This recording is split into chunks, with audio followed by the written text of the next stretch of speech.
നമുക്ക് വിശദമായ വാർത്തകളിലേക്ക് കടക്കുമ്പോൾ കഴിഞ്ഞ കുറേ ദിവസങ്ങളായി ഈ മെഡിക്കൽ നെഗ്ലിജൻസുമായി ബന്ധപ്പെട്ട വിവിധ ആശുപത്രികളിൽ നടക്കുന്ന ശസ്ത്രക്രിയകളിലെ പിഴകളുമായി ബന്ധപ്പെട്ട വാർത്തകൾ നമ്മൾ ഒരുപാട് റിപ്പോർട്ട് ചെയ്യുന്നുണ്ട്. തിരുവനന്തപുരത്ത് സംഭവിച്ചിരുന്ന നെടുമങ്ങാട്ടാണ് ഒരു നവജാത ശിശു മരിച്ചു. ഇതുമായി ബന്ധപ്പെട്ട് ഡോക്ടർക്കെതിരെ നടപടിയുണ്ടായി, ഡോക്ടറെ സസ്പെൻഡ് ചെയ്തു. ഇപ്പോൾ ആലപ്പുഴയിൽ നിന്ന്, അതായത് നിരവധി പേരുദോഷങ്ങളുള്ള ഒരു മെഡിക്കൽ കോളേജ് കൂടിയാണ് ആലപ്പുഴ എന്ന് നമുക്കറിയാം. അവിടെ നിന്ന് പറഞ്ഞ് ഞെട്ടിപ്പിക്കുന്ന ഒരു വാർത്ത, ശസ്ത്രക്രിയയ്ക്ക് വിധേയായ യുവതിയുടെ വയറിനുള്ളിൽ നിന്നും കത്രിക കണ്ടെത്തിയ സംഭവം എന്നുള്ളതാണ്. ഇതിൽ പ്രതിഷേധം വളരെ ശക്തമാണ്. പുന്നപ്ര സ്വദേശിനി ഉഷ ജോസഫിനെ എറണാകുളം അമൃത ആശുപത്രിയിൽ പ്രവേശിപ്പിച്ചിരിക്കുകയാണ്. വിദഗ്ധ പരിശോധനയ്ക്ക് ശേഷം ശസ്ത്രക്രിയയുടെ കാര്യം ഇന്ന് തീരുമാനിക്കുമെന്നാണ് നമുക്ക് ലഭിക്കുന്ന വിവരം. 2021 മെയ് 5-നാണ് ഉഷ ആലപ്പുഴ വണ്ടാനം മെഡിക്കൽ കോളേജിൽ ശസ്ത്രക്രിയ നടത്തിയത്. 5 വർഷങ്ങൾക്ക് ശേഷമാണ് വയറ്റിൽ കത്രിക കണ്ടെത്തുന്നത് എന്നുള്ളതാണ് ഏറ്റവും ഗൗരവതരമായ സംഗതി. അന്ന് ശസ്ത്രക്രിയ നടത്താനായി സമീപിച്ചത് ഗൈനക്കോളജിസ്റ്റായ ഡോക്ടർ ലളിതാംബികയാണെന്ന് കുടുംബം പറയുന്നു.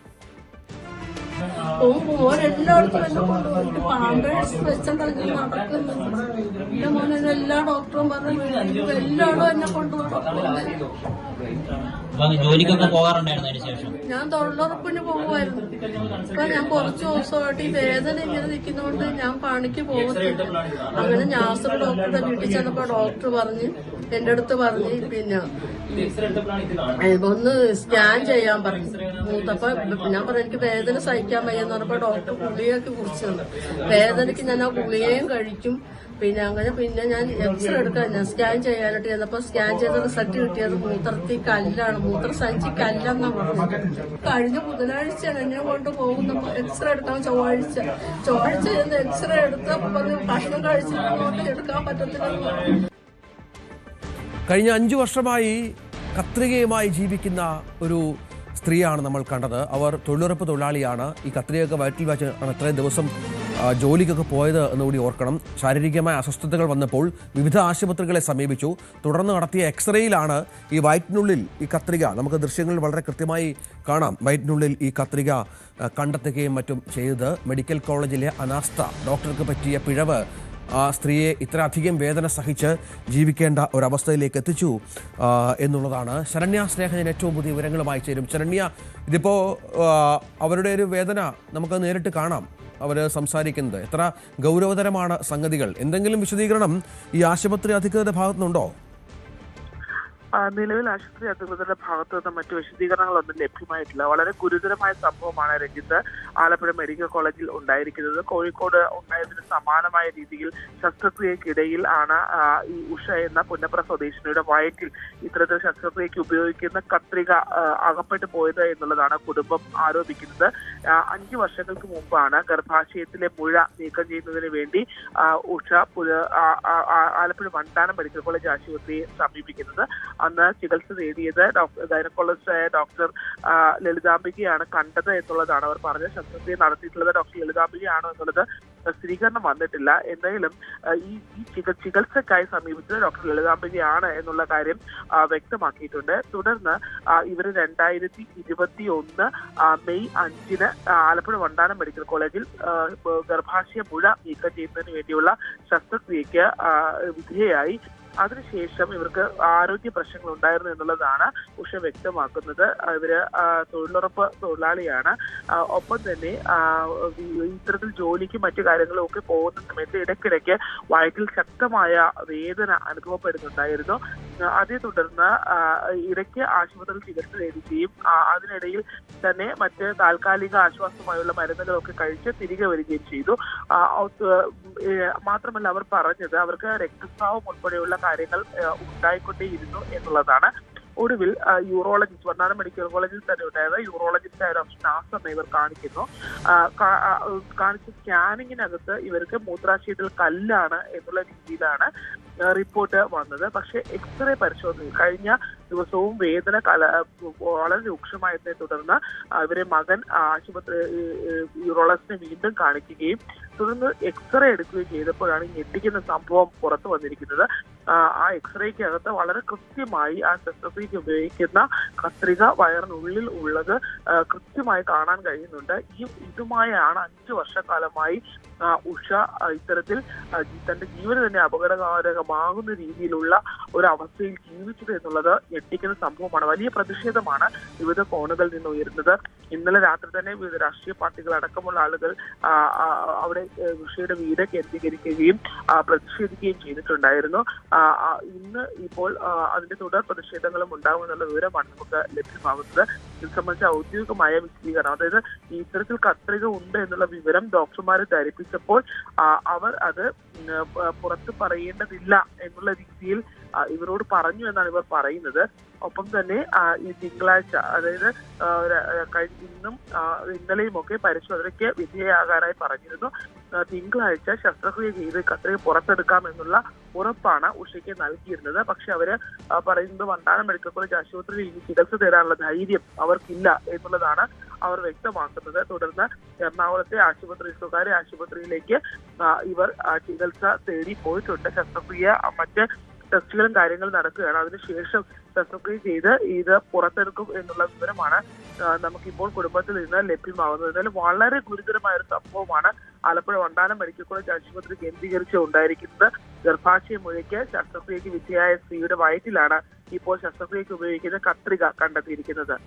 ശരണ്യ, ഈ ആലപ്പുഴ മെഡിക്കൽ കോളേജിനെ കുറിച്ച് നമ്മൾ സംസാരിക്കുന്നത് ആദ്യമായല്ല. നിരവധി പിഴവുകൾ സംഭവിക്കുന്ന ഒരു ആശുപത്രിയായി പലപ്പോഴും ചിത്രീകരിക്കപ്പെട്ടിട്ടുണ്ട്. ഇവിടെ ഈ സ്ത്രീയെ അവരൊരു തൊഴിലുറപ്പ് തൊഴിലാളിയാണ് എന്ന് മനസ്സിലാകുന്നു. അവർ നമ്മളോട് സംസാരിക്കുമ്പോൾ അത് പറയുന്നുണ്ട്. ഈ കത്രിക വയറ്റിൽ വെച്ചാണ് ഈ 5 വർഷം അവർ ജീവിച്ചത് എന്നുള്ളതാണ്. ഏത് സാഹചര്യത്തിലാണ് ഇവർക്ക് ആശുപത്രിയെ സമീപിക്കേണ്ടി വരികയും ഇത്ര ഗൗരവതരമായ സംഗതി ഉണ്ടായിട്ടുണ്ടെന്ന് മനസ്സിലാകുകയും മറ്റും ചെയ്തത്? അവരവരുടെ സാഹചര്യം വിശദീകരിക്കുമ്പോൾ വളരെ സങ്കടകരമായിരുന്നു കാര്യങ്ങൾ എന്നുള്ളതാണ്. അതായത് 5 വർഷക്കാലവും ഇവർക്ക് ഇടയ്ക്കിടയ്ക്ക് അതിശക്തമായ വയറുവേദന വന്നുകൊണ്ടേയിരുന്നു. അത് ഈ ശസ്ത്രക്രിയയും മറ്റു കാര്യങ്ങളുമായി ബന്ധപ്പെട്ടായിരിക്കും എന്നുള്ള ഒരു നിഗമനത്തിൽ അവർ താൽക്കാലികമായുള്ള ഡോക്ടർമാരെ കാണുന്നു. വിദഗ്ധമായ പരിശോധനകളിലേക്ക് കടന്നിട്ടില്ല എന്നുള്ളതാണ് യാഥാർത്ഥ്യം. താൽക്കാലികമായി ഡോക്ടർമാരെ കാണുന്നു, പെയിൻ കില്ലർ അടക്കമുള്ള മരുന്നുകൾ എടുക്കുന്നു, തിരികെ പോകുന്നു. മകനാണ് ആശുപത്രിയിൽ കൊണ്ടുപോവുകയും ഒക്കെ ചെയ്തിരുന്നത്. ഇവര് പറഞ്ഞൊരു കാര്യം എന്ന് പറയുന്നത് അവര് ഈ രീതിയിൽ, അതായത് രക്തസ്രാവം അടക്കമുള്ള കാര്യങ്ങൾ ഉപയോഗിച്ച് ഓടുന്ന സാഹചര്യത്തിൽ അതിനെ പ്രതിരോധിക്കുന്നതിന് വേണ്ടിയുള്ള സംവിധാനങ്ങളുമായാണ് ഇത്രയും കാലം ജീവിച്ചിരുന്നത് എന്നുള്ളതാണ് അവർ പറഞ്ഞത്. പറയുമ്പോൾ അവരത് പറഞ്ഞ് കരയുകയാണ്. അത്തരത്തിൽ വളരെ സങ്കടകരമായ ഒരു സാഹചര്യത്തിലൂടെയാണ് ആ സ്ത്രീ കടന്നുപോയത് എന്നുള്ളതാണ്. ഈ 5 വർഷവും ഇത് ആരും കണ്ടെത്തിയില്ല എന്നുള്ളതും ഒരു ഞെട്ടിക്കുന്ന സംഭവമാണ്. കാരണം ഇത്രയും വലിയ വേദന, കാരണം ഈ ഉള്ളിൽ നിന്ന് ബ്ലീഡിങ് ഉണ്ടായിക്കൊണ്ടിരുന്നത് തന്നെ ഒരുപക്ഷെ ഈ കത്രിക അകത്തുണ്ടായിരുന്നതിനാലായിരിക്കും. മൂർച്ചയേറിയ ഉപകരണമാണ്. അതാണ് വയറിനകത്ത് ചുമന്നവർ 5 വർഷം, അതായത് സാമ്പത്തികമായ വലിയ ഉന്നമനമുള്ള കുടുംബമല്ല. ഇവര് താമസിച്ചിരുന്നത് അറവുകാരാണ്. അവിടെ നിന്ന് ഇപ്പോൾ പുന്നപ്രയിൽ വാടകയ്ക്ക് താമസിക്കുകയാണ്. അപ്പോ ഇവര് തൊഴിലുറപ്പടക്കം ചെയ്താണ് കാര്യങ്ങളൊക്കെ മുന്നോട്ട് പോയിക്കൊണ്ടിരിക്കുന്നത്. അപ്പോൾ ഈ ജോലിയെല്ലാം വെട്ടുകയും കിളക്കുകയും അത്തരത്തിൽ ഉള്ള ജോലികളെല്ലാം ചെയ്തത് ഈ കത്രിക വെച്ച് വയറ്റിൽ വെച്ചാണ് എന്നുള്ളത് ഓർക്കുമ്പോഴാണ് എത്രമാത്രം ഗുരുതരമാണ് കാര്യങ്ങൾ എന്നുള്ളത് വ്യക്തമാകുന്നത്. കഴിഞ്ഞ ദിവസം ചെന്നപ്പോൾ ഡോക്ടർ പറഞ്ഞു എന്ന് പറയുന്നു, അത്തരത്തിൽ നിലം തുടക്കുകയോ കുനിഞ്ഞുള്ള ജോലികൾ ചെയ്യുകയോ മുറ്റമടിക്കുകയോ ഒന്നും ചെയ്യരുത് എന്ന് അവരോട് പറഞ്ഞു എന്ന് അവർ പറയുന്നു. പക്ഷെ അവർ പൊട്ടിക്കഴിഞ്ഞു എന്ന് പറയുന്നു. 5 വർഷമായി താൻ ഇത് വെച്ചാണ് ഇത്തരത്തിൽ കാര്യങ്ങൾ ചെയ്തുകൊണ്ടിരുന്നത്, എന്നിട്ടും ഇപ്പോഴാണ് തന്നോട് ഇത് പറയുന്നതെന്ന് പറഞ്ഞ് അവർ കരയുകയാണ് ചെയ്യുന്നത്. അപ്പോൾ അത്രയ്ക്ക് ഗുരുതരമായ ഒരു സംഭവമാണ് നടന്നിട്ടുള്ളത്. കുറ്റക്കാരായ ആളുകളെ എന്തായാലും നമുക്കറിയാം, ആലപ്പുഴ മെഡിക്കൽ കോളേജ് എന്നല്ല, ഇത് മെഡിക്കൽ സംബന്ധമായി എന്ത് പ്രശ്നങ്ങൾ ഡോക്ടർമാർക്കെതിരെ ഉയർന്നാലും അവിടെ ഒരു മെഡിക്കൽ ബോർഡ് കൂടുകയും ആ മെഡിക്കൽ ബോർഡ് കൂടി ഈ ഇത്തരത്തിലുള്ള നെഗ്ലിജൻസ് അടക്കമുള്ള കാര്യങ്ങളിൽ കൃത്യമായി ഡോക്ടർമാർക്ക് അനുകൂലമായ ഒരു തീരുമാനം, പ്രത്യേകിച്ച് ഡോക്ടർമാർ കൂടുതലുള്ള സമിതിയാണ് ആലപ്പുഴയിൽ കൂടുന്നത്. അത്തരത്തിൽ ആലപ്പുഴയിൽ നിന്നല്ല എവിടെയാണെങ്കിലും അത് തന്നെയാണ് കൂടുന്നത്. അപ്പോൾ തീർച്ചയായിട്ടും ഏറ്റവും അവസാനം അവർക്ക് ഈ ആളുകളെ, കുറ്റാരോപിതരായ ആളുകളെ രക്ഷിച്ചു കൊണ്ടുപോകുന്ന രീതിയിലുള്ള ഒരു തീരുമാനമായിരിക്കും അന്തിമമായി ഉണ്ടാകുന്നത്. ഇക്കാര്യത്തിലെങ്കിലും അത് ഉണ്ടാവില്ല എന്ന് പ്രതീക്ഷിക്കാം. കാരണം ശക്തമായ പ്രതിഷേധം ആളുകളുടെ രാഷ്ട്രീയ പാർട്ടികളുടെ ഭാഗത്തു നിന്ന് ഉണ്ടാകുന്നുണ്ട്. അതോടൊപ്പം തന്നെ ഇതിനകത്ത് ഇത്ര വ്യക്തമായ തെളിവ് ലഭ്യമായ എക്സ്റേയിൽ തന്നെ വളരെ കൃത്യമായ കത്രിക നമുക്ക് കാണാൻ കഴിയുന്നുണ്ട്. അത്രയും വലിയൊരു കത്രിക അവരുടെ വായിച്ച് കിടന്നുവെന്ന് ഓർക്കുമ്പോൾ തന്നെ ഭയമാണ് നമുക്ക് തോന്നുന്നത്. ഇതിനകത്ത് ഇനി എന്ത് നടപടി സ്വീകരിക്കും? നമുക്കറിയാം, നവജാത ശിശുക്കളുമായി ബന്ധപ്പെട്ടുള്ള മരണങ്ങൾ, അമ്മമാർ മരണപ്പെട്ട സംഭവം, ചികിത്സ കിട്ടാതെ ആളുകൾ മരണപ്പെട്ടതിന് ശേഷം മൃതദേഹം മെഡിക്കൽ കോളേജ് ആശുപത്രിക്ക് മുന്നിൽ വെച്ച് പ്രതിഷേധിച്ച സംഭവങ്ങൾ, അത്തരത്തിൽ നിരവധി സംഭവങ്ങൾ ഈ വളരെയധികം ഇത്തരം മോശം സംഭവങ്ങൾക്ക് വേദിയായിട്ടുള്ള ഒരു ഇടമാണ് ആലപ്പുഴ മെഡിക്കൽ കോളേജ്. അതിന്റെ ഒരു ഏറ്റവും മൂർധന്യ അവസ്ഥയിലാണ് ഇപ്പോൾ നിൽക്കുന്നത്. നിരവധി കേസുകളാണ് മെഡിക്കൽ കോളേജുമായി ബന്ധപ്പെട്ട് അനാസ്ഥയുമായി ബന്ധപ്പെട്ട് കഴിഞ്ഞ 5 വർഷക്കാലം ഉയർന്നു കേട്ടിട്ടുള്ളത്. ആ സംഭവങ്ങൾക്ക് മേലാണ് ഇപ്പോൾ ഏറ്റവും ഞെട്ടിക്കുന്ന ഒരു സംഭവം പുറത്തു വന്നിട്ടുള്ളത്. രഞ്ജിത്ത്, തീർച്ചയായും ആലപ്പുഴ മെഡിക്കൽ കോളേജിലാണ് ഗുരുതരമായ ഈ അനാസ്ഥ സംഭവിച്ചിരിക്കുന്നത്. തൊഴിലുറപ്പ് തൊഴിലാളിയായ ഒരു സ്ത്രീയുടെ വയറ്റിൽ കത്രിക കണ്ടെത്തുന്നു. അതും 2021 നടന്ന ഒരു ശസ്ത്രക്രിയയാണ്. ഇപ്പോൾ 2026 അവർ കടുത്ത വേദന അനുഭവിച്ച് ആശുപത്രിയെ മറ്റും സമീപിക്കുമ്പോൾ നടത്തിയ എക്സ്റേയിലാണ് ആ ദൃശ്യങ്ങളൊക്കെ നോക്കുക. ഒരു സ്ത്രീയുടെ വയറ്റിൽ കാണുന്ന കത്രികയാണ്. അവർ ഈ കത്രികയുമായി 5 വർഷം ജീവിക്കുന്ന ഒരു പശ്ചാത്തലമെന്ന് പറയുമ്പോൾ നമ്മുടെ ആതുരാലയങ്ങളുടെ അവസ്ഥ എത്രത്തോളം ശോചനീയമാണ് എന്ന് മനസ്സിലാക്കണം. നെടുമങ്ങാട്ടെ സംഭവം, ഒരു കുഞ്ഞിൻ്റെ ജീവൻ നഷ്ടപ്പെട്ടത്, കാത്തിരുന്ന് മാതാപിതാക്കൾക്ക് ജനിച്ച ഒരു കുഞ്ഞിന് ജീവൻ നഷ്ടപ്പെട്ടത് ഏറെ ഗൗരവത്തോടെയാണ് കേരളീയ മനസാക്ഷി കണ്ടത്. അതായിപ്പോൾ മറ്റൊരു സംഭവം കൂടി നമ്മുടെ ആതുരാലയങ്ങളിൽ സംഭവിക്കുന്നു എന്നുള്ളതാണ്.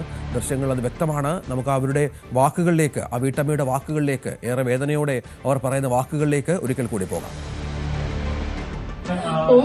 എല്ലായിടത്തും എന്നെ കൊണ്ടുപോയിട്ട് പാമ്പേഴ്സ് വെച്ചിട്ടുണ്ടെങ്കിൽ നടക്കുന്നു. എന്റെ മോനെ എല്ലാ ഡോക്ടറും പറഞ്ഞു എല്ലായിടും എന്നെ കൊണ്ടുപോകും. ജോലിക്കൊക്കെ പോകാറുണ്ടായിരുന്നു അതിന് ശേഷം? ഞാൻ തൊഴിലുറപ്പിന് പോകുമായിരുന്നു. ഇപ്പൊ ഞാൻ കുറച്ച് ദിവസമായിട്ട് ഈ വേദന ഇങ്ങനെ നിൽക്കുന്നതുകൊണ്ട് ഞാൻ പണിക്ക് പോകത്തില്ല. അങ്ങനെ നാസർ ഡോക്ടറുടെ വീട്ടിൽ ചെന്നപ്പോ ഡോക്ടർ പറഞ്ഞ് എന്റെ അടുത്ത് പറഞ്ഞ് പിന്നെ ഒന്ന് സ്കാൻ ചെയ്യാൻ പറഞ്ഞു. മൂത്തപ്പ ഞാൻ പറഞ്ഞു എനിക്ക് വേദന സഹിക്കാൻ വയ്യെന്ന് പറഞ്ഞപ്പോ ഡോക്ടർ ഗുളികയൊക്കെ കുറിച്ചുണ്ട്. വേദനയ്ക്ക് ഞാൻ ആ ഗുളികയും കഴിക്കും. പിന്നെ ഞാൻ എക്സ്റേ എടുക്കാൻ ഞാൻ സ്കാൻ ചെയ്യാനായിട്ട് ചെന്നപ്പോ സ്കാൻ ചെയ്ത റിസൾട്ട് കിട്ടിയത് മൂത്രത്തിൽ കല്ലാണ്, മൂത്രസഞ്ചി കല്ലെന്നാ പറഞ്ഞത്. കഴിഞ്ഞ ബുധനാഴ്ചയാണ് എന്നെ കൊണ്ട് പോകുന്ന എക്സ്റേ എടുക്കാൻ. ചൊവ്വാഴ്ച ചെന്ന് എക്സ്റേ എടുത്തപ്പോ ഭക്ഷണം കഴിച്ചിരുന്നോണ്ട് എടുക്കാൻ പറ്റത്തില്ലെന്ന് പറഞ്ഞു. തൊഴിലുറപ്പ് തൊഴിലാളിയായ ഉഷ എന്ന സ്ത്രീക്കാണ് ഈ ദുരവസ്ഥ ഉണ്ടായത്. ഏതായാലും രാഷ്ട്രീയ പാർട്ടികളടക്കം ഈ വിഷയത്തിൽ ഇടപെട്ടിട്ടുണ്ട്. അവിടുത്തെ MLA ഈ വിഷയം ആരോഗ്യമന്ത്രി ശ്രദ്ധയിൽപ്പെടുത്തിയിട്ടുണ്ട് എന്നാണ് മനസ്സിലാകുന്നത്. ഏതായാലും നടപടി ഉണ്ടാകണം, പാളീച്ച കണ്ടുപിടിക്കണം. ആ സ്ത്രീക്ക് അവർക്ക് അതിന് ന്യായമായ പരിഹാരം നൽകുകയും വേണം. മറ്റൊന്ന്, തിരുവനന്തപുരം നെടുമങ്ങാട് ജില്ലാ ആശുപത്രിയിൽ നവജാത ശിശു മരിച്ചതിൽ ഇന്ന് അന്വേഷണ റിപ്പോർട്ട് ആരോഗ്യവകുപ്പ് സെക്രട്ടറിക്ക് കൈമാറുമെന്നുള്ളതാണ്. തിരുവനന്തപുരം മെഡിക്കൽ കോളേജിൽ നിന്നുള്ള 3-അംഗ സംഘമാണ് അന്വേഷണം നടത്തിയത്. റിപ്പോർട്ടിന്റെ അടിസ്ഥാനത്തിൽ തുടർ നടപടികൾ സ്വീകരിക്കുമെന്ന് ആരോഗ്യവകുപ്പ് അറിയിച്ചിട്ടുണ്ട്. എന്നാൽ ഡോക്ടർ ബിന്ദു സുന്ദറിന്റെ സസ്പെൻഷൻ പിൻവലിക്കണമെന്ന ഉറച്ച നിലപാടിൽ MOയെ തുടരുന്ന ഒരു പശ്ചാത്തലം കൂടി ഉണ്ട്.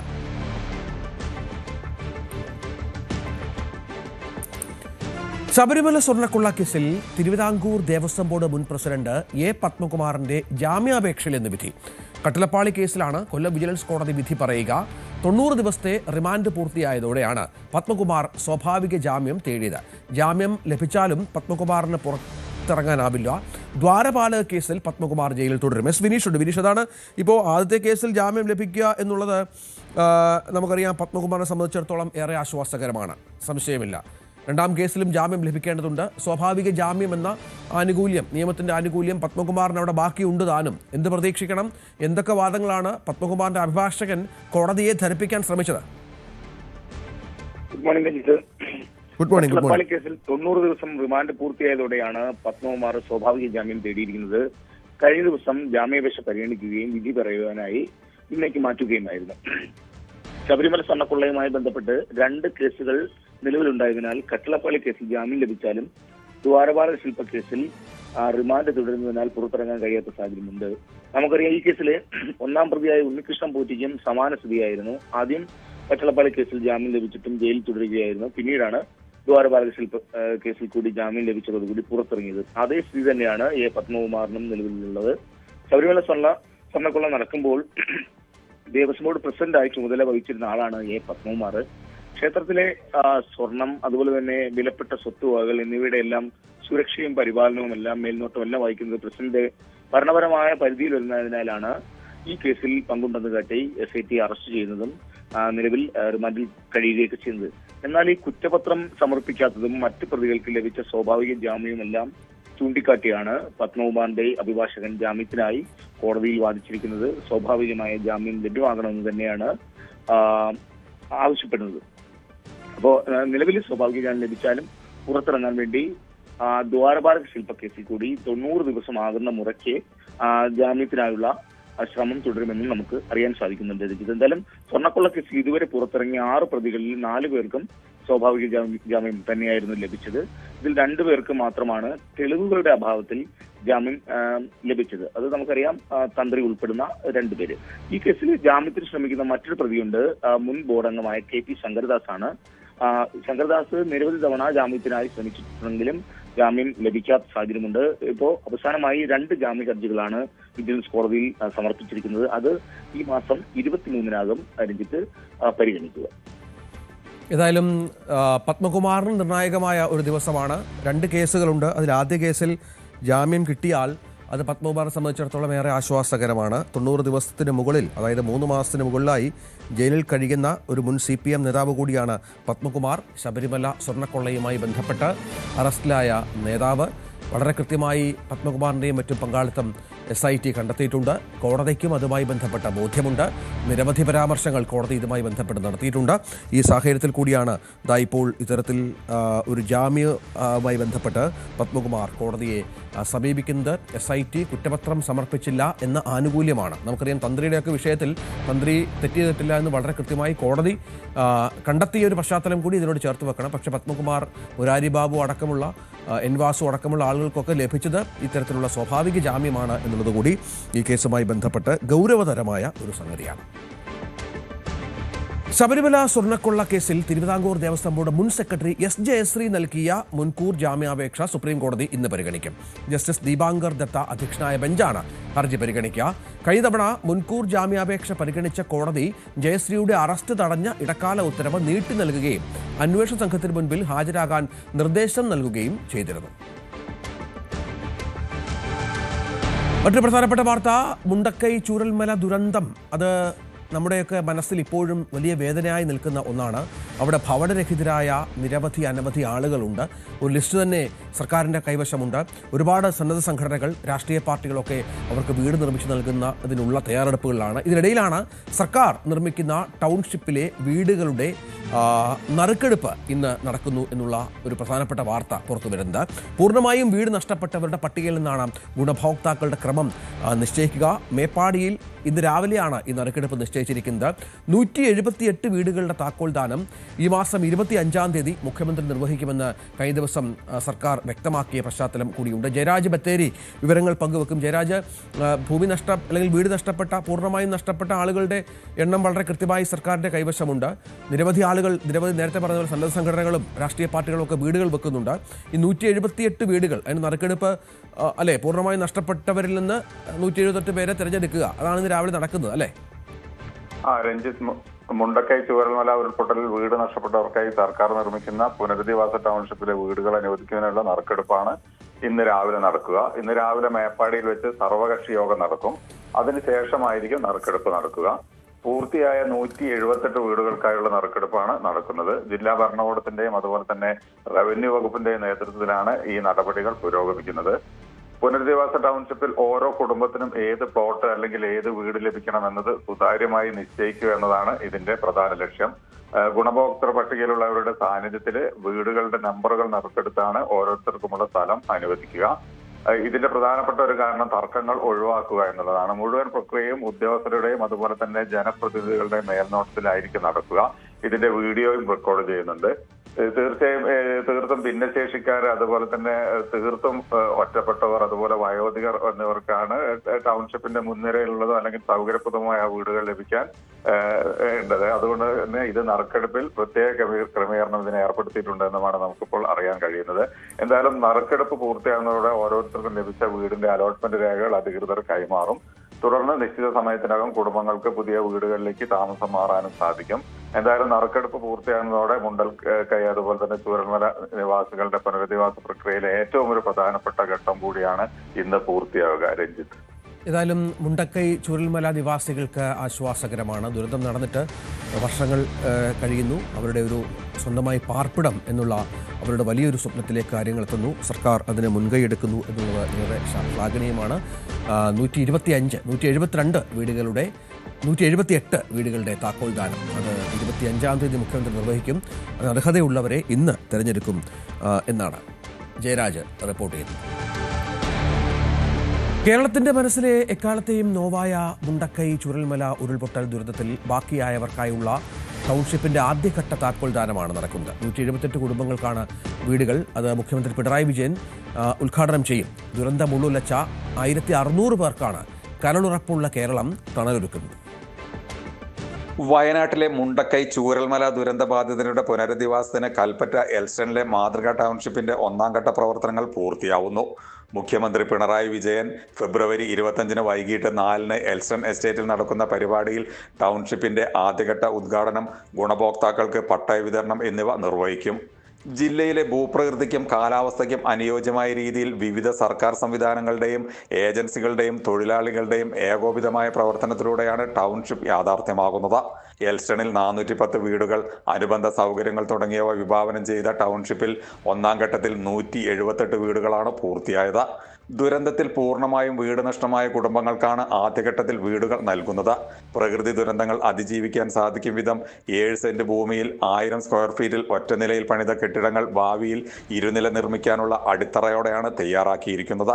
ടൗൺഷിപ്പിൽ ഒരുങ്ങുന്ന 410 വീടുകളിലായി 1662 ആളുകൾക്കാണ് തണലൊരുങ്ങുന്നത്. ടൗൺഷിപ്പ് ഉദ്ഘാടനം ഒരുക്കങ്ങൾ ആരംഭിച്ചതായി കളക്ടർ ഡോക്ടർ DR മേഘശ്രീ പറഞ്ഞു. ദുരന്തബാധിതരുടെ പരാതികൾ ഇനിയും കേൾക്കാൻ തയ്യാറാണെന്നും കളക്ടർ പറഞ്ഞു.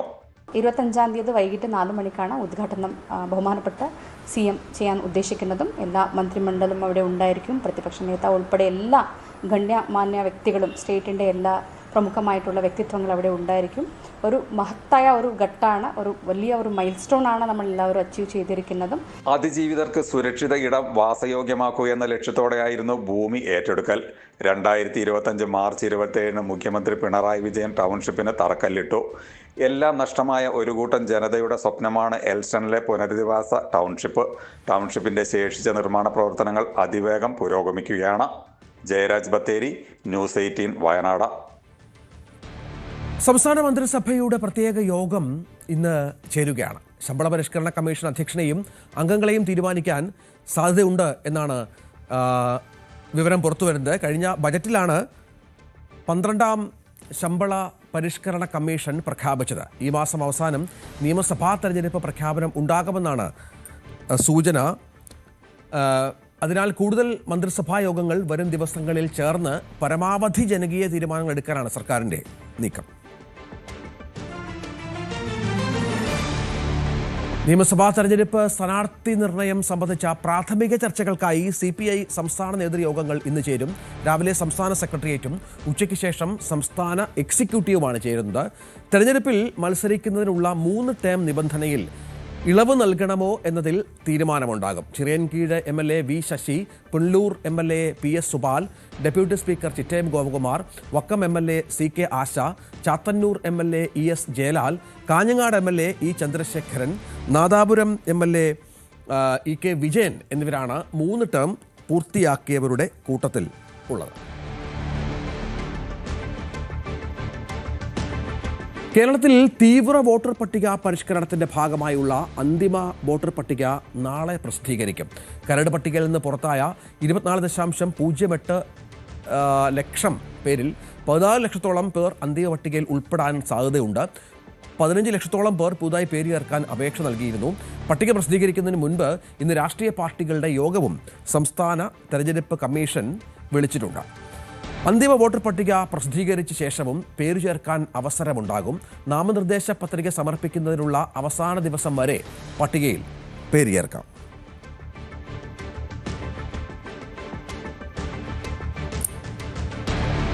സംസ്ഥാനത്തെ മെഡിക്കൽ കോളേജ് ഡോക്ടർമാരുടെ സമരത്തിൽ വലഞ്ഞ രോഗികൾ. OP ബഹിഷ്കരണത്തിനൊപ്പം ഇന്നലെ മുതൽ അടിയന്തരമല്ലാത്ത ശസ്ത്രക്രിയകളും മുടങ്ങിയതോടെയാണ് മെഡിക്കൽ കോളേജുകളുടെ പ്രവർത്തനം പ്രതിസന്ധിയിലായത്. അതേസമയം ഇന്നു മുതൽ പ്രഖ്യാപിച്ചിരുന്ന PG ഡോക്ടർമാരുടെ സമരം പിൻവലിച്ചത് ആശ്വാസകരമായി. ആരോഗ്യവകുപ്പുമായി നടത്തിയ ചർച്ചയെ തുടർന്നാണ് തീരുമാനം. ശമ്പള പരിഷ്കരണത്തിലെ 57 മാസത്തിലെ കുടിശ്ശികയ്ക്ക് വേണ്ടിയാണ് ഡോക്ടർമാർ സമരം തുടരുന്നത്. സാരംഗ് സുധാകരൻ വിവരങ്ങൾ പങ്കുവെക്കും. സാരംഗ്, വിവിധ മെഡിക്കൽ കോളേജുകളിൽ വിവിധങ്ങളായ പ്രശ്നങ്ങളുണ്ട്. നമുക്കറിയാം, അതിനിടയിലാണ് ഈ ഡോക്ടർമാരുടെ സമരം കൂടി വരുന്നത്. അത് രോഗികളെ ചില്ലറയല്ല വലയ്ക്കുന്നത്. ഒരു തരത്തിലുമുള്ള ചർച്ചകൾക്ക് അല്ലെങ്കിൽ ഒരു സമവായത്തിന് സാധ്യതയില്ല എന്നാണോ ഇതിനകം?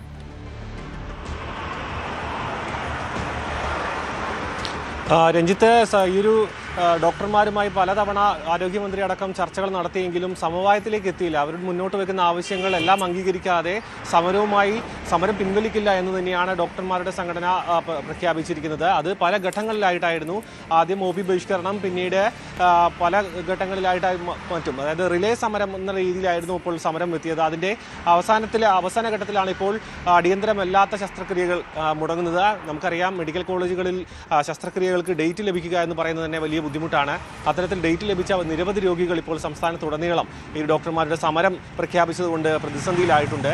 പക്ഷേ ഈ ഒരു ചർച്ചകളിലൂടെ സമവായമാവാത്തത് കൊണ്ട് തന്നെ സമരക്കാരെ നേരിടാൻ ഇപ്പോൾ സർക്കാർ ഈ ഒരു സമരക്കാരുടെ പട്ടിക ആവശ്യപ്പെട്ടിട്ടുണ്ട് ആരോഗ്യവകുപ്പിനോടൊപ്പം. ഡയസ് നോട്ട് പ്രഖ്യാപിച്ചു എന്നാണ് ലഭിക്കുന്ന വിവരം. അതുകൊണ്ട് തന്നെ ഇതൊരു സമവായത്തിലേക്ക് എത്തിയില്ലെങ്കിൽ ഡോക്ടർമാരും സർക്കാരും തമ്മിലുള്ള ഒരു തുറന്ന പോരാട്ടത്തിലേക്ക്, അല്ലെങ്കിൽ ഒരു തുറന്ന പ്രതിസന്ധി സൃഷ്ടിക്കാനുള്ള, കൂടുതൽ പ്രശ്നങ്ങൾ സൃഷ്ടിക്കാനുള്ള ഒരു സാഹചര്യം നിലനിൽക്കുന്നുണ്ട്. ഇതിനൊപ്പം തന്നെ PG ഡോക്ടർമാരുടെ ഒരു സമരവും കൂടി പ്രഖ്യാപിച്ചിരുന്നു കഴിഞ്ഞ ദിവസം. അതും ഇന്നലെ തന്നെ ആരംഭിക്കാനായിരുന്നു തീരുമാനിച്ചിരുന്നത്. പക്ഷേ ആരോഗ്യവകുപ്പിന്റെ നിർദ്ദേശപ്രകാരം ഇന്നലെ വൈകുന്നേരം ഒത്തുചേർന്ന യോഗത്തിൽ ആ ഒരു സമരം പിൻവലിക്കുകയായിരുന്നു. സ്റ്റേറ്റ്മെന്റിൽ അടക്കമുള്ള കുടിശ്ശിക, അതുമായി ബന്ധപ്പെട്ട പ്രശ്നങ്ങളെല്ലാം പരിഹരിക്കും, അതുമായി ബന്ധപ്പെട്ട ഉത്തരവ് ഉടൻ തന്നെ ഇറങ്ങുമെന്നൊരു ഉറപ്പ് ലഭിച്ചതുകൊണ്ടാണ് PG ഡോക്ടർമാർ ഈ സമരത്തിൽ നിന്നും ഇപ്പോൾ വിട്ടുനിൽക്കുന്നത്. ഈ ഡോക്ടർമാരുടെ സമരം പ്രഖ്യാപിച്ചതിനെ തുടർന്ന് തന്നെ ഈ PG ഡോക്ടർമാരെ വിന്യസിച്ചുകൊണ്ടാണ് മെഡിക്കൽ കോളേജുകളുടെ അടക്കം പ്രവർത്തനം മുന്നോട്ട് പോകുന്നത്. അതുകൊണ്ട് തന്നെ PG ഡോക്ടർമാർ കൂടി സമരത്തിലേക്ക് എത്തുകയായിരുന്നെങ്കിൽ വലിയ പ്രതിസന്ധി സൃഷ്ടിച്ചതിനെ. നമുക്കറിയാം, മണ്ടാർ മെഡിക്കൽ കോളേജിൽ അടക്കമുള്ള നിരവധി പ്രശ്നങ്ങൾ, ചികിത്സാ പിഴവും അടക്കമുള്ള നിരവധി പ്രശ്നങ്ങൾ ആരോഗ്യവകുപ്പ് നേരിടുന്നതിനിടയിലാണ് ഈ ഡോക്ടർമാരുടെ സമരവും കൂടി മുൻപിൽ വരുന്നത്. അതുകൊണ്ട് തന്നെ വരും ദിവസങ്ങളിലും ഈ ഒരു പ്രതിസന്ധി കൂടുതൽ പ്രശ്നങ്ങൾ സൃഷ്ടിക്കും. അതിനും ഏത് രീതിയിലാണ് ആരോഗ്യവകുപ്പ് നേരിടാൻ പോകുന്നത് എന്നൊരു ചോദ്യമാണ്. കൂടുതൽ ചർച്ചകൾക്ക് സാധ്യത ഇപ്പോഴും നിലനിൽക്കുന്നുണ്ട്. പക്ഷേ അതിനൊപ്പം തന്നെ ഈ ഒരു സമരക്കാരുടെ പട്ടിക അടക്കം എടുത്തുകൊണ്ട് മറ്റ് രീതികൾ, അതായത് നടപടികളിലേക്ക് കടക്കാനുള്ളൊരു നീക്കം ആരോഗ്യവകുപ്പിന്റെ ഭാഗത്തു നിന്നും ഉണ്ടായിട്ടുണ്ട്. രഞ്ജിത്ത്, അതായത് നേരത്തെ സാരംഗ് പറഞ്ഞ പോലെ ഈ സമരത്തിൽ ഏർപ്പെട്ടിരിക്കുന്ന ഡോക്ടർമാർ ലിസ്റ്റ് അടക്കം സർക്കാർ ആരോഗ്യവകുപ്പ് ശേഖരിക്കുന്നു എന്നുള്ളതാണ്. അത് ഡയസ്നോടക്കം പ്രഖ്യാപിക്കുക തുടങ്ങിയ കടുത്ത നടപടികൾ സർക്കാരിൻ്റെ ഭാഗത്തുനിന്നുണ്ടാകും. അത്തരത്തിൽ ഒരു ചർച്ചയ്ക്ക് സമവായത്തിനുള്ള സാധ്യതകൾ തുറക്കാതെ ഈ കാര്യങ്ങൾ കുറച്ചുകൂടി സ്ട്രിക്റ്റ് ആക്കുന്ന സർക്കാരിൻ്റെ നിലപാടിനോട് ഡോക്ടർമാരുടെ പ്രതികരണം എന്താണ്? അത് കാര്യങ്ങൾ വഷളാക്കിയല്ലേ ഉള്ളൂ? തീർച്ചയായും രഞ്ജിത്ത്, കാരണം ഇത് കൂടുതൽ വഷളാവാനുള്ള സാധ്യതയുണ്ട്. കാരണം ഒരു ഭാഗത്ത് വലിയ രീതിയിലുള്ള സമ്മർദ്ദത്തിലാണ് ആരോഗ്യവകുപ്പ് ഉള്ളത്. കാരണം തുടർച്ചയായി വരുന്ന ചികിത്സാ പിഴവ്, അതിനൊപ്പം തന്നെയുള്ള രോഗികളുടെ ബുദ്ധിമുട്ടും വലിയ ഗുരുതരമായിട്ടുള്ള ചികിത്സാ പിഴവുകളാണ്. നമുക്കറിയാം, ഇപ്പോൾ നെടുമങ്ങാട് ജില്ലാ ആശുപത്രി ആണെങ്കിൽ പോലും അവിടെ ഉണ്ടായിരുന്ന സംഭവം ഇപ്പോൾ വണ്ടാനം മെഡിക്കൽ കോളേജിലായിക്കോട്ടെ, അതിനിടയിലാണ് ഈ ഡോക്ടർമാരുടെ സമരം പെട്ടെന്ന് കൂടുതൽ കടുപ്പിക്കുന്നത്. അതിനിടയിലാണ് ഈ ചർച്ചകൾ തുറക്കാതെ, അതായത് സമരക്കാരെ കൂടുതൽ സമവായത്തിന് വിളിക്കാതെ ഒരു കടുത്ത നടപടിയിലേക്ക് കടക്കാനുള്ള ഒരു തീരുമാനം വരുന്നത്. ഡോക്ടർമാരുടെ പ്രതികരണം ഇതുവരെ ലഭ്യമായിട്ടില്ല. അതിനൊപ്പം തന്നെ നമുക്ക് മറ്റൊരു വിഷയം എന്ന് പറയുന്നത്, ഈ ഒരു PG ഡോക്ടർമാർ ഈ ഒരു സമരം കടുപ്പിക്കുകയാണ്. ഡോക്ടർമാരെ പിന്തുണച്ചുകൊണ്ട് കഴിഞ്ഞ ദിവസം സെക്രട്ടേറിയറ്റ് മാർച്ചിലടക്കം അവർ പങ്കാളികളായിരുന്നു. ഇനി ഈ ഒരു കൂടുതൽ ആരോഗ്യവകുപ്പിന്റെ നടപടികൾ കൂടുതൽ കടുപ്പിക്കുകയാണെന്നുണ്ടെങ്കിൽ പിന്നീട് അതിന് പിന്തുണ പ്രഖ്യാപിച്ച് PG ഡോക്ടർമാരടക്കം ഈ സമരത്തിൽ പങ്കാളികളാകുമോ എന്നൊരു ചോദ്യം കൂടി നിലനിൽക്കുന്നുണ്ട്. എന്ത് തന്നെയായാലും പട്ടിക ആവശ്യപ്പെട്ടിട്ടുണ്ട്. കടുത്ത നടപടികളിലേക്ക് തീരുമാനം എടുത്തിട്ടില്ല. പക്ഷേ ഇത് മറ്റൊരു കാര്യം മനസ്സിലാക്കേണ്ട, കഴിഞ്ഞ നവംബർ മുതൽ ആരംഭിച്ച സമരമാണ്. അതായത് ചെറിയ രീതിയിൽ ആരംഭിച്ച് പിന്നീട് OP ബഹിഷ്കരണം, കുറച്ച് ദിവസങ്ങളിൽ OP ബഹിഷ്കരണം, പല ഘട്ടങ്ങളായിട്ടുള്ള കാഷ്വാലിറ്റിയിലടക്കം പ്രവർത്തനത്തെ ബാധിക്കുന്ന രീതിയിലേക്ക് കാര്യങ്ങൾ എത്തിയിരുന്നു. അതുകൊണ്ട് തന്നെ വളരെ മാസങ്ങളായി നടക്കുന്ന ചർച്ചകളും സമരങ്ങളുമാണ് ഈ ഒരു ശസ്ത്രക്രിയ മുടങ്ങുന്നതടക്കം ആ രീതിയിലേക്ക് കാര്യങ്ങൾ എത്താൻ കാരണമായത്. അതുകൊണ്ട് വരും ദിവസങ്ങളിൽ അല്ലെങ്കിൽ ഇന്ന് തന്നെ കൂടുതൽ ചർച്ചകൾക്കൊരു സാഹചര്യം ഒരുങ്ങുന്നുണ്ടോ എന്ന കാര്യത്തിൽ ഒരു ചോദ്യം നിലനിൽക്കുന്നു. മിനിഞ്ഞാന്നടക്കം ഈ ഒരു ആരോഗ്യമന്ത്രിയുടെ ഓഫീസിലേക്ക് അടക്കം യൂത്ത് കോൺഗ്രസിന്റെ മാർച്ച് ഉണ്ടായിരുന്നു. അതും ഈ ഒരു ചികിത്സാ പിഴവിനെ തുടർന്നായിരുന്നു. അതുകൊണ്ട് തന്നെ ഈ സമ്മർദ്ദം പല വഴിക്കായതുകൊണ്ട് നടപടി കടുപ്പിക്കുകയാണെന്നുണ്ടെങ്കിൽ അത് കൂടുതൽ അനാവശ്യ പ്രശ്നങ്ങളിലേക്ക് അടക്കം എത്താനുള്ള സാധ്യതയുണ്ട്. അത്തരത്തിലേക്ക് നടപടിയിലേക്ക് കടക്കുമോ എന്ന കാര്യത്തിൽ ഇപ്പോൾ അതായത് പട്ടിക മാത്രമാണ് ആവശ്യപ്പെട്ടത്. ഡയസ്നോൺ പ്രഖ്യാപിച്ചിട്ടുണ്ട്. കൂടുതൽ നടപടികൾ ഉണ്ടാകുമോ എന്ന കാര്യത്തിൽ ആരോഗ്യവകുപ്പിന്റെ ഭാഗത്തു നിന്നും വിശദീകരണം ഉണ്ടായിട്ടില്ല. ഡോക്ടർമാരുടെ ഭാഗത്തു നിന്നൊരു പ്രതികരണവും കഴിഞ്ഞ ദിവസം, അതായത് സമരവുമായിട്ട് മുന്നോട്ട് പോവുക തന്നെയാണ്. അതായത് സർക്കാരിന്റെ നടപടി കടുപ്പിക്കുകയാണെന്നുണ്ടെങ്കിൽ അതിനനുസരിച്ച് സമരവും കൂടുതൽ ശക്തമായി മുന്നോട്ട് കൊണ്ടുപോകാൻ തന്നെയാണ് ഡോക്ടർമാരുടെ തീരുമാനം. ഏതായാലും 57 മാസത്തെ ശമ്പള കുടിശ്ശിക ബാക്കിയുണ്ട് എന്നാണ് ഡോക്ടർമാർ പറയുന്നത്. ശമ്പള പരിഷ്കരണവുമായി ബന്ധപ്പെട്ട് അവർക്ക് ലഭിക്കേണ്ട ആനുകൂല്യമാണ് അത് ഡോക്ടർമാർക്ക് നൽകുന്നില്ല എന്ന പരാതിയുണ്ട്. അതിനൊപ്പമാണ് ഈ പരിമിതമായ സാഹചര്യങ്ങളിൽ ജോലി ചെയ്യുന്നവരാണ് ഞങ്ങളുടെ സുരക്ഷിതത്വം ഉറപ്പാക്കണം എന്ന ആവശ്യം കൂടി സർക്കാർ ഡോക്ടർമാരുടെ സംഘടന മുന്നോട്ട് വെക്കുന്നത്. ഏതായാലും ആരോഗ്യരംഗത്തെ സാഹചര്യങ്ങൾ അത്ര സുഖകരമല്ല. പലവിധ പ്രശ്നങ്ങളാൽ വലയുകയാണ്. പലവിധ സമ്മർദ്ദങ്ങളും ആരോഗ്യവകുപ്പിന് ഉണ്ടാകുന്നു എന്നത് യാഥാർത്ഥ്യമാണ്. തിരിച്ചു വരാം ഇടവേളയ്ക്ക് ശേഷം.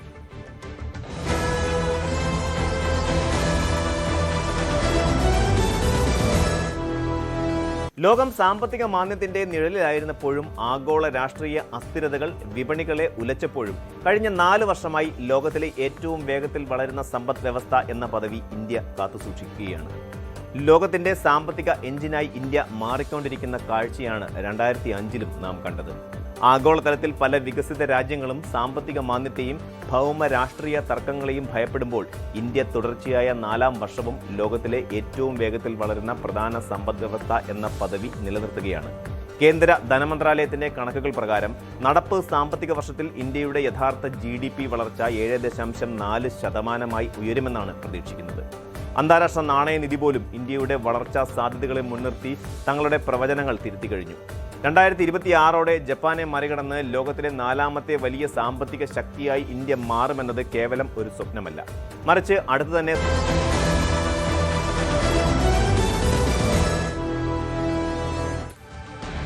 ഇറാൻ അമേരിക്ക വാർത്തയില്ലാതെ നമുക്ക് രാവിലെ ഒരു വാർത്താ ബുള്ളറ്റിൻ അവസാനിപ്പിക്കാൻ പറ്റാത്ത സാഹചര്യമാണ്. കാരണം എന്നും ട്രംപിന്റെ ഓരോ അന്ത്യശാസ്ത്രങ്ങൾ ഇങ്ങനെ വന്നു മറിയുകയാണ്. ഇന്നിപ്പോൾ 10 ദിവസത്തിനുള്ളിൽ ആണവ കരാറിൽ ധാരണയായില്ലെങ്കിൽ ഇറാന് ഗുരുതരമായ പ്രത്യാഘാതങ്ങൾ നേരിടേണ്ടി വരുമെന്നാണ് മുന്നറിയിപ്പ്.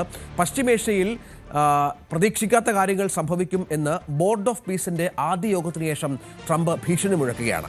അതേസമയം ഇറാന്റെ തീരത്ത് റഷ്യയുടെയും ചൈനയുടെയും നേതൃത്വത്തിൽ സംയുക്ത സൈനിക അഭ്യാസം തുടരുന്ന ഒരു പശ്ചാത്തലം കൂടി ഇപ്പോഴുണ്ട്. അജയ് സുധാ ബിജു ഉണ്ട്. അജയ്, നമ്മൾ എന്നും സംസാരിക്കും രാവിലെ ഈ ട്രംപിന്റെ ഭീഷണിയുമായി ബന്ധപ്പെട്ട്. പക്ഷേ ട്രംപ് ആക്രമണം നടത്തുമെന്ന് പറയുന്നു കപ്പലുകളും മറ്റും വിന്യസിക്കുന്നു. പക്ഷേ അതിനപ്പുറത്തേക്ക് കാര്യങ്ങൾ മുന്നോട്ട് പോകുന്നില്ല. ഇപ്പോൾ 10 ദിവസത്തെ നടപടി എന്ന് പറയുമ്പോൾ അത് സംഭവിച്ചില്ല എങ്കിൽ, ആണവ കരാറിലേക്ക് ഇറാൻ എത്തിയില്ല എങ്കിൽ കടുപ്പിക്കുമെന്നുള്ള മുന്നറിയിപ്പ് വീണ്ടും നൽകുകയാണ്.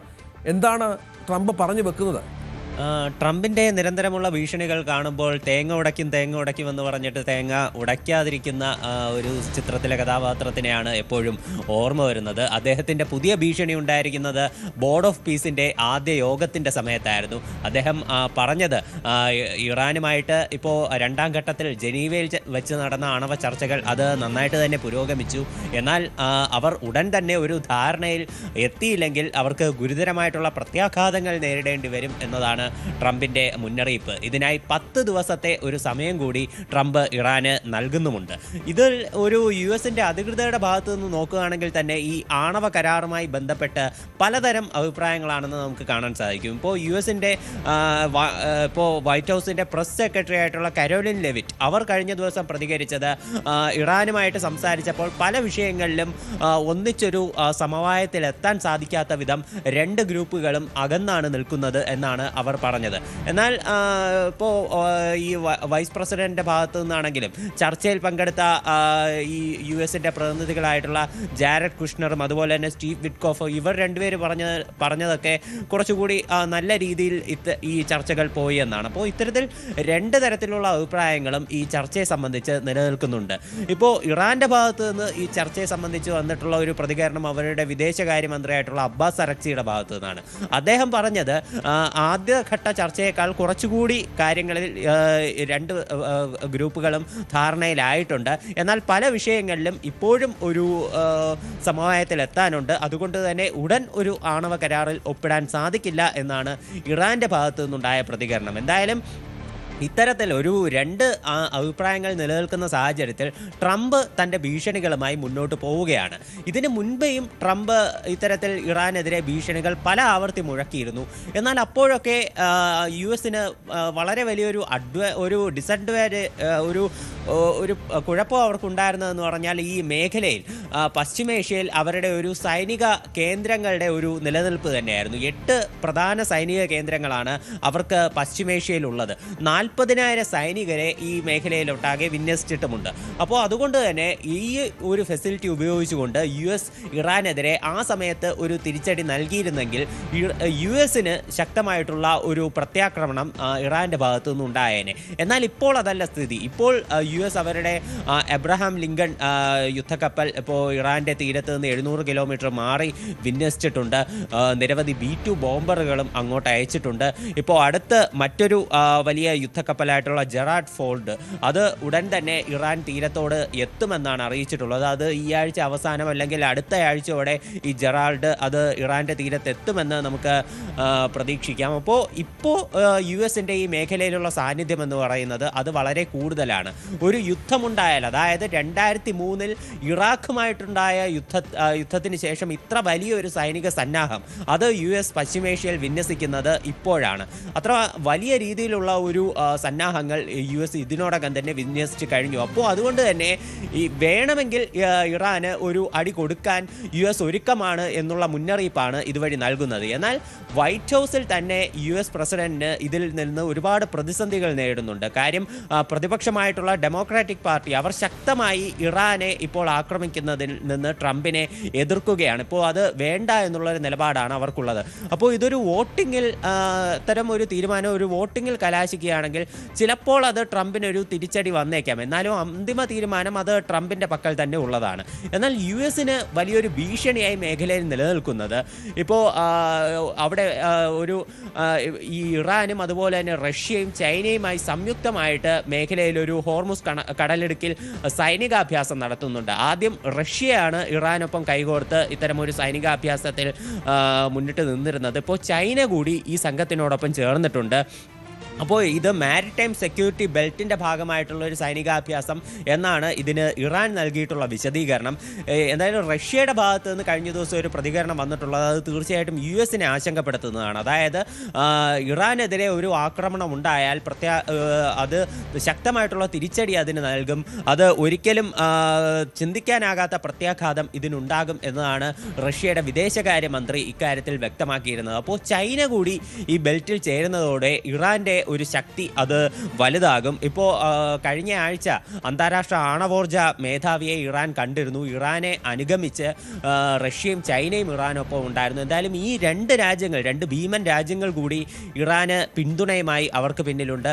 അപ്പോൾ എതിർഭാഗത്തുള്ളത് US-ഉം അതുപോലെ തന്നെ ഇസ്രായേൽ തുടങ്ങിയിട്ടുള്ള രാജ്യങ്ങളാണ്. ഇത്തരമൊരു പശ്ചാത്തലം അത് തീർച്ചയായിട്ടും പശ്ചിമേഷ്യയെ മാത്രമല്ല ലോകം മുഴുവൻ ആശങ്കയോടെ കാണേണ്ട ഒന്നാണ്. മറ്റൊരു മഹായുദ്ധം ഉണ്ടാകുമോ എന്നുള്ള തരത്തിലുള്ള ഭീതിയിലാണ് ഈ മേഖല ഒട്ടാകെ. ശരി, അജയ് സുധാബിജു വിവരങ്ങൾ പങ്കുവെക്കുന്നു. ഗസയിൽ വീണ്ടും ഹമാസ് പിടിമുറുക്കുന്നു എന്ന വാർത്ത കൂടി പുറത്തു വരുന്നുണ്ട്. വെടിനിർത്തൽ പ്രാബല്യത്തിൽ വന്നതോടെ മേഖലയിലെ ആഭ്യന്തര സുരക്ഷ, ക്രമസമാധാനം തുടങ്ങിയ വിവിധ മേഖലകളിൽ സംഘടന വീണ്ടും നിയന്ത്രണം കൈവരിച്ചു. കടുത്ത നികുതി പിരിവ് ഉൾപ്പെടെയുള്ള നടപടികളാണ് ഹമാസ് സ്വീകരിക്കുന്നത്. വെടിനിർത്തൽ മറയാക്കി ഹമാസ് സൈനിക ശേഷി വർദ്ധിപ്പിക്കുകയാണെന്നാണ് ഇസ്രായേലിന്റെ ആരോപണം. ഇതോടെ ഡൊണാൾഡ് ട്രംപിന്റെ സമാധാന പദ്ധതിയുടെ 2ാം ഘട്ടവും തുലാസിലാണ്. അജയ് സുധാ ബിജു വിവരങ്ങൾ പങ്കുവെക്കുന്നു. അജയ്, നേരത്തെ ഈ ഹമാസിന്റെ ഈ മേഖലയിലെ നിരവധിയായ ഇത്തരം അനധികൃതമായ പ്രവർത്തനങ്ങൾ ചൂണ്ടിക്കാട്ടിയിട്ടുണ്ട് ട്രംപും ഇസ്രായേലും പലപ്പോഴും. ഇപ്പോൾ ഇസ്രായേലിന്റെ ഇടപെടൽ അവിടെ കുറഞ്ഞതോടെ അമേരിക്കൻ നിയന്ത്രണം ഇല്ലാതായതോടുകൂടി ഹമാസ് വീണ്ടും ശക്തി പ്രാപിക്കുകയും ഭീകരപ്രവർത്തനമടക്കം അവിടെ കാര്യമായി മുന്നോട്ട് കൊണ്ടുപോവുകയും ചെയ്യുന്നു എന്നാണോ വിവരം? ഈ ഗാസയിലെ ജനങ്ങളുടെ ഒരു അവസ്ഥ അത് എപ്പോഴും പരിതാപകരമായി തുടരുകയാണ്.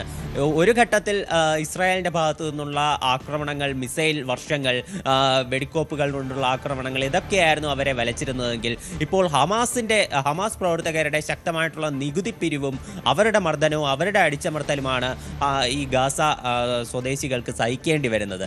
ഇപ്പോൾ മേഖലയിൽ ഇതിനു മുൻപേ അധികാരം കൈയടക്കിയിരുന്നത് ഹമാസ് ആയിരുന്നു. നമുക്കറിയാം നമുക്കറിയാം ഈ ഹമാസിന്റെ ഭാഗത്തു നിന്നായിരുന്നു പോലീസ് സേന, അതുപോലെ അവിടുത്തെ അധികാരം, ക്രമസമാധാനം, നികുതി പിരിവ് എല്ലാം നിലനിന്നിരുന്നത് ഹമാസിന്റെ ഭാഗത്തു നിന്നായിരുന്നു. എന്നാൽ ഇസ്രായേൽ ആക്രമണത്തോടെ അവരുടെ ഭൂരിഭാഗം നേതാക്കളും കൊല്ലപ്പെടുകയും അവരുടെ ഒരു സിസ്റ്റം മൊത്തം തകരാറിലാവുകയും ഉൾപ്പെടെ ചെയ്തിരുന്നു.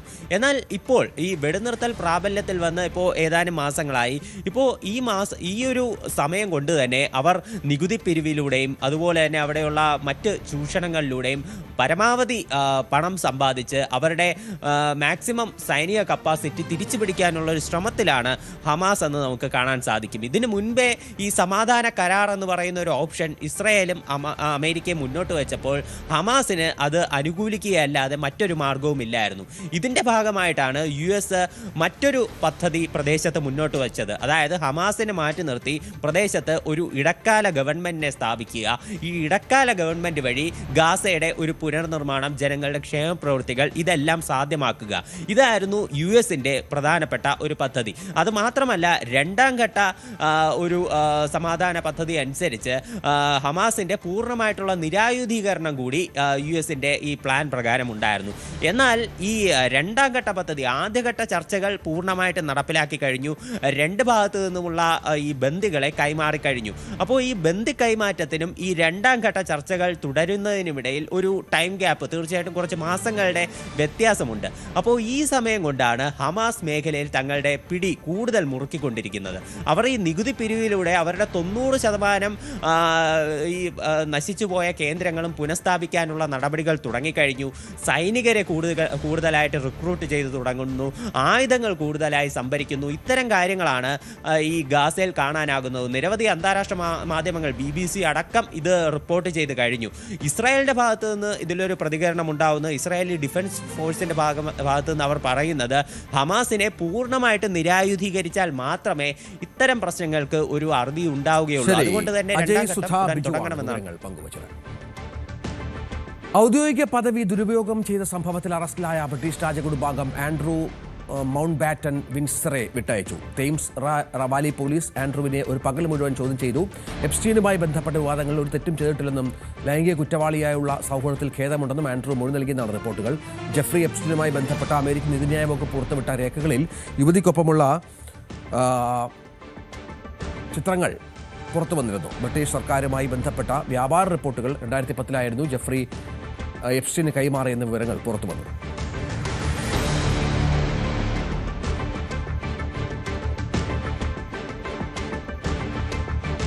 മറ്റു വാർത്തയിലേക്ക്.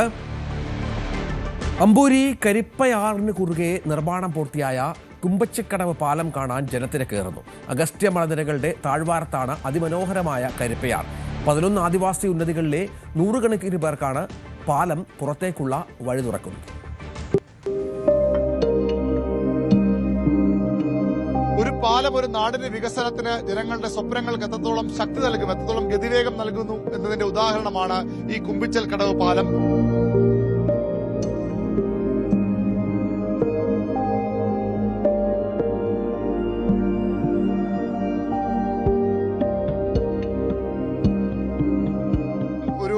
നാടുമായി പൂർണ്ണമായും ബന്ധം വിച്ഛേദിക്കപ്പെട്ട് കിടന്നിരുന്ന, ഒറ്റപ്പെട്ട് കിടന്നിരുന്ന ഒരു പ്രദേശത്തെ അവർക്ക് പുതിയ സ്വപ്നങ്ങൾ, അവരുടെ സ്വപ്നങ്ങൾക്ക് പുതിയ വേഗം നൽകുന്ന ഒരു പാലമാണ്. 11 മീറ്റർ വീതിയുള്ള ഒരു പാലം. ഒരുപക്ഷെ സംസ്ഥാനത്ത് തന്നെ ഇത്തരത്തിൽ ഡാം റിസർവോയറുകൾക്ക് കുറുകെ നിർമ്മിക്കുന്ന ഏറ്റവും വലിയ പാലമാണ് ഈ കുമ്പിച്ചൽ കടവ് പാലം.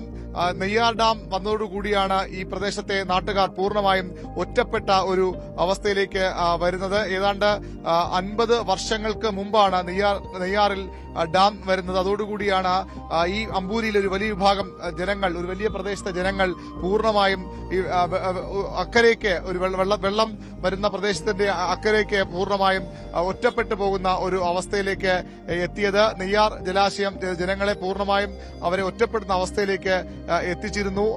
അതിനൊരു പരിഹാരമാണ് ഈ കുമ്പിച്ചൽ കടവ് പാലം എന്നുള്ളത്. കരിപ്പയാറിന്റെ മറുകരയിലുള്ള, അതായത് കരിപ്പയാറാണ് ഈ നമ്മൾ ഇവിടെ കാണുന്നത്, കരിപ്പയാറാണ്. ഈ കരിപ്പയാറിന്റെ മറുകരയിലുള്ള ആദിവാസി ഊരുകൾ തൊടുമലയും കാരിക്കുഴിയും ശംഖും കോണവും കൈപ്പാൻവിളയും കൊമ്പൈക്കാണിയും കുന്നത്തുമലയും തുടങ്ങി 11ഓളം ആദിവാസി ഊരുകളിലെ 1700-ലധികം കുടുംബങ്ങൾ അവർ കാലങ്ങളായി അവർക്ക് ഈ നാടുമായുള്ള നഗരവുമായുള്ള ബന്ധം തോണികളായിരുന്നു, വഞ്ചികളായിരുന്നു. ആ വഞ്ചിയിലേറി നമ്മൾ പലതവണ ഇവിടെ ഇതുമായി ബന്ധപ്പെട്ട വാർത്തകൾ റിപ്പോർട്ട് ചെയ്യാനൊക്കെ വരുമ്പോൾ സ്കൂളിലേക്ക് പോകുന്ന വിദ്യാർത്ഥികൾ, ആശുപത്രിയിലേക്ക് പോകുന്ന ഒരു പെട്ടെന്നൊരു അസുഖമുണ്ടായാൽ അവർ ഏക ആശ്രയം വഞ്ചികളാണ്, തോണികളാണ്. അത് തോണിക്കാരൻ പണിമുടക്കിയാൽ, തോണിക്കാരനെ കിട്ടാതെ പോയാലൊക്കെ അവരുടെ ജീവിതം വലിയ ദുഃഖത്തിലാകുന്ന സാഹചര്യങ്ങളുണ്ടായിരുന്നു. അതിനുള്ള പരിഹാരമാണ് ഈ 11ഓളം ഊരുകളെ, ആദിവാസി ഊരുകളെ, ഉന്നതികളെ നാടുമായി ബന്ധിപ്പിക്കുന്ന ഏറ്റവും പ്രധാനപ്പെട്ട ഒരു പാലം.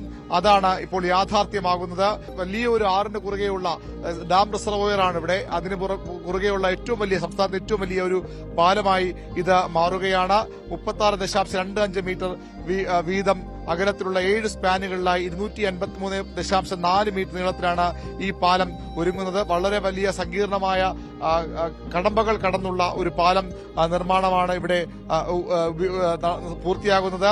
ഡയറക്റ്റ് മഡ് സർക്കുലേഷൻ എന്ന നൂതന പൈലിംഗ് രീതി ഉപയോഗിച്ചുകൊണ്ടാണ് ഈ പാലം നിർമ്മിച്ചിരിക്കുന്നത്. ജലാശയത്തിനുള്ളിൽ 15 മീറ്റർ അധികം ആഴത്തിൽ വെള്ളമുണ്ട്. അതുകൊണ്ട് തന്നെ ഫ്ലോട്ടിംഗ് ബാർജിന്റെ സഹായത്തോടെയായിരുന്നു ഇതിന്റെ പൈലിംഗ് ഒക്കെ പൂർത്തിയാക്കിയത്. അങ്ങനെ സാങ്കേതിക വിദ്യയുടെ വലിയ സഹായത്തോടുകൂടി 8 ലൊക്കേഷനുകളിൽ 48 പൈലുകൾ പണിതീർത്ത് നിർമ്മാണ മികവിന്റെ കൂടി ഒരു അടയാളമായി ഈ പാലം മാറുകയാണ്. ഭൂനിരപ്പിൽ നിന്ന് 12.5 മീറ്റർ ഉയരത്തിൽ പാലം നിർമ്മിച്ചതിനാൽ തന്നെ നെയ്യാർ ഡാമിൽ നിന്ന് വിനോദസഞ്ചാരികളും എന്ന ബോട്ടുകൾക്ക് പാലത്തിനടിയിലൂടെ തടസ്സമില്ലാതെ അതൊരു ടൂറിസ്റ്റ് സ്പോട്ടായി കൂടി മാറുകയാണ്. അതായത് ഇപ്പോൾ തന്നെ ഈ പാലം കാണാൻ ഉദ്ഘാടനം അടുത്ത ദിവസങ്ങളിൽ മാത്രമാണ്. മുഖ്യമന്ത്രി പിണറായി വിജയൻ ഈ പാലം നാടിനെ സമർപ്പിക്കും. പക്ഷേ അതിനു മുമ്പ് തന്നെ ഇപ്പോൾ ഈ നമുക്ക് ദൃശ്യങ്ങളിലുള്ളതുപോലെ വലിയ ആൾക്കൂട്ടം, ഇതൊരു ടൂറിസ്റ്റ് സ്പോട്ട് കൂടിയായി മാറുകയാണ്. മായവും അമ്പൂരിയും ഒക്കെ മനോഹരമായ പ്രകൃതി കനിഞ്ഞനുഗ്രഹിച്ച പ്രദേശമാണ്. അതുകൊണ്ട് തന്നെ അത് കാണാൻ നേരത്തെയും നിരവധി ആളുകൾ എത്തിയപ്പോൾ പാലം കൂടി വന്നതോടുകൂടി ഇത് അക്ഷരാർത്ഥത്തിൽ ടൂറിസ്റ്റ് സ്പോട്ടായി മാറിയിരിക്കുന്നു. പാലം അടിപൊളിയാണ്, സൂപ്പറാണ്. എല്ലാവരും ഇപ്പൊ ഇത് വച്ചതിന് ശേഷം ഇപ്പൊ ഒത്തിരി ആൾക്കാർ വരുന്നുണ്ട്. അടിപൊളിയാണ്. നേരത്തെ സ്ഥലത്ത് വന്നിട്ടുണ്ട്. ഞങ്ങൾ 1 മാസം മുന്നേ വന്നപ്പോൾ പണി പൂർത്തിയായിട്ടില്ലായിരുന്നു. അത് കഴിഞ്ഞിപ്പോൾ പൂർത്തിയായെന്ന് അറിഞ്ഞിട്ട് വന്നതാണ്. അടിപൊളിയാണ്, സൂപ്പറാണ്. ഇനിയും വരും. നേരത്തെ ഇവിടെ ആൾക്കാർക്കൊന്നും പോകാനുള്ള സാഹചര്യങ്ങളൊന്നും ഇല്ലായിരുന്നു. ഇപ്പോഴും ഏത് സമയത്ത് വേണമെങ്കിലും അങ്ങോട്ടും ഇങ്ങോട്ടും പോകാം, എല്ലാം ഓക്കെയാണ്. ഇവിടെ ഈ പാലം തുറന്നു കൊടുക്കുന്നതോടുകൂടി ഈ ആദിവാസികളുള്ള ആളുകൾക്ക് നേരത്തെയുള്ള പൂച്ചമുക്കിലും അതുപോലെ തന്നെ അമ്പൂരിലുമൊക്കെ എത്തി ബസ് കയറുന്നത് കുറയ്ക്കാം. ഈ റോഡിന്റെ നമ്മളിപ്പോൾ കാണുന്ന ഭാഗത്ത്, ഇതിന്റെ അവസാനത്തേക്ക്, ഇതിന്റെ ഈ ഭാഗത്തേക്ക് KSRTC ബസ്സുകൾ വരും. ഉദ്ഘാടന ദിവസം 4 ബസ്സുകൾ ഇവിടെ അതിനായി ഒരുക്കുന്നുണ്ട്. വലിയ ജനങ്ങളുടെ ആവശ്യം പരിഗണിച്ചുകൊണ്ട്, MLAയുടെ നിർദ്ദേശം പരിഗണിച്ചുകൊണ്ട് ഇവിടെ ബസ് സർവീസും ഈ പാലത്തിന് കുറുകെ ആദിവാസി ഊരുകളിലേക്ക്, ഉന്നതികളിലേക്ക് ആളുകൾക്ക് നേരിട്ടെത്താനുള്ള സൗകര്യം KSRTCയും ഒരുക്കുന്നുണ്ട്. ഇപ്പം നമുക്ക് MLA പറഞ്ഞിരിക്കുന്നത് വെള്ളറട, നെയ്യാറ്റിൻകര, പാറശാല, കളിയിക്കവള, തിരുവനന്തപുരം മെഡിക്കൽ കോളേജ്. അപ്പോൾ കാട്ടാക്കടയിൽ നിന്ന് നമുക്കൊരു സർവീസുണ്ട്, വെള്ളറടയിൽ നിന്ന് 3 സർവീസുണ്ട്. പാലം ക്രോസ് ചെയ്ത് അവിടുന്ന്, അതായത് കുമ്മിച്ചക്കടവ് എന്നുള്ള ബോർഡ് വെച്ചിട്ട് നമ്മൾ വന്നിട്ട് ഇവിടുന്ന് മണ്ഡപത്തിൻകടവ് വഴി കാട്ടാക്കട, തിരുവനന്തപുരം മെഡിക്കൽ കോളേജ്. ഈ നാട്ടുകാർക്ക്, ഇവിടുത്തെ ജനങ്ങൾക്ക്, ഈ ഊരിലുള്ളവർക്ക്, അമ്പൂരിലുള്ള ജനങ്ങൾക്കൊക്കെ വളരെ ആശ്വാസവും വളരെ പ്രതീക്ഷ നൽകുന്ന ഒരു പാലത്തിന്റെ നിർമ്മാണമാണ് അവസാന മിനുക്കുപണികളിലേക്ക് കടക്കുന്നത്. മുഖ്യമന്ത്രി പാലം നാടിന് സമർപ്പിക്കുന്നതോടുകൂടി വലിയ സ്വപ്നം, ഒരു ദേശത്തിന്റെ ആകെ 50 വർഷത്തിലേറെയുള്ള ഒരു പ്രദേശത്തിന്റെ ആകെ സ്വപ്നമാണ് യാഥാർത്ഥ്യമാകുന്നതിന്റെ സന്തോഷത്തിലാണ് ഈ നാട്ടുകാർ. MLAക്ക് തന്നെ നേരിട്ടറിയാം ഇവിടുത്തെ ബുദ്ധിമുട്ടുകൾ. അത് തന്നെയാണ് MLA എന്ന് പറയുകയും, അതുപോലെ ഇപ്പോൾ ഈ അടുത്ത കാലത്ത് തന്നെ ഈ പാലം വരുന്നതിന് തൊട്ട് മുമ്പ് തന്നെ മരണങ്ങൾ, സമയത്ത് ഹോസ്പിറ്റലിലത്തെ മരണങ്ങൾ, വാഹനങ്ങളിൽ പ്രസവിക്കുന്ന സ്ത്രീകൾ, അങ്ങനെ ഒരുപാട് ബുദ്ധിമുട്ട് അനുഭവിച്ചിട്ടുണ്ട്. അതിനൊക്കെ ഒരു പരിഹാരം MLA എന്നുള്ളതിലേക്ക് പുള്ളി നേരിൽ നിന്ന് നമ്മളെ സഹായിക്കുന്ന രീതി, അല്ലെങ്കിൽ സമൂഹത്തിന് മനസ്സറിഞ്ഞ് പ്രവർത്തിക്കുന്ന രീതിയിലേക്കാണ് MLA നമ്മളെ സഹായിച്ചിട്ടുള്ളത്. അത് ഇവിടുത്തെ ജനങ്ങൾ ഒരിക്കലും മറക്കില്ല. മനോഹരമായ ഒരു ഭൂപ്രദേശമാണ് അമ്പൂരി.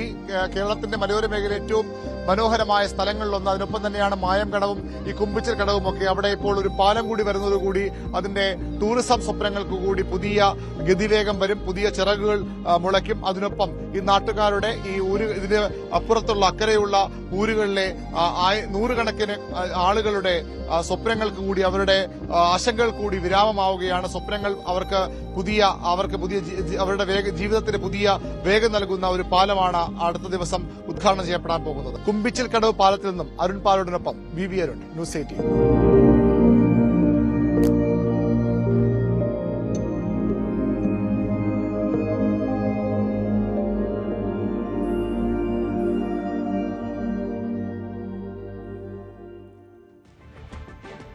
അരനൂറ്റാണ്ടിലേറെയായുള്ള യാത്രാ ദുരിതത്തിന് പരിഹാരമായി കാസർഗോഡ് പയസ്വിനി പുഴയിൽ ചൊട്ടപ്പാലം യാഥാർത്ഥ്യമായി. ഉദുമ, ബേഡെടുക്ക, മൂളിയാർ ഗ്രാമപഞ്ചായത്തുകളെ ബന്ധിപ്പിക്കുന്ന പാലം 18.5 കോടി രൂപ ചെലവിട്ടാണ് നിർമ്മിച്ചത്. മലയോര മേഖലയിൽ വികസന കുതിപ്പായി മാറുകയാണ് കിഫ്ബിയിലൂടെ നിർമ്മിച്ച ചൊട്ടപ്പാലം.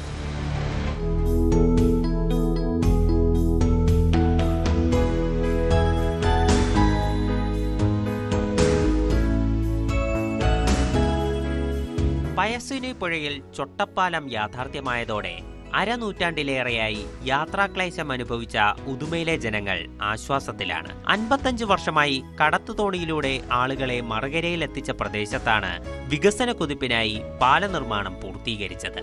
മലയോര ഗ്രാമപഞ്ചായത്തുകളായ മുളയാറിനെയും ബേഡെടുക്കയും ബന്ധിപ്പിക്കുന്ന പാലത്തിന്റെ നിർമ്മാണത്തിനായി 2023 തുടക്കമിട്ടത്.